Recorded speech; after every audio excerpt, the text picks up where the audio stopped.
Fire news চ্যানেলের গোলকের দর্শকদেরকে স্বাগতম জানিয়ে আমি সাংবাদিক রুহুল আমিন আকান্দা একটা দুঃখজনক খবর দিতে যাচ্ছি।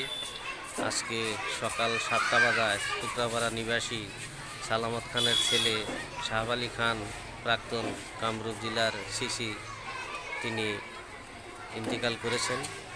তিনার জানাজা জোহর নামাজ বাদ হবে।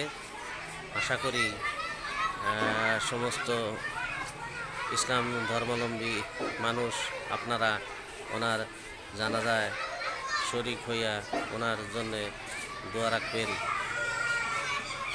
আপনারা যে এই খবরটা আমার এই চ্যানেলের মাধ্যম যোগে পাবেন, আশা করি আপনারা শেয়ার করবেন।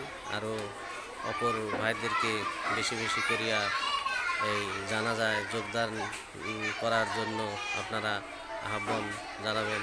আশা করি আপনারাও ওনার জানাজায় সামিল হইয়া ওনার মাগফিরাতের জন্য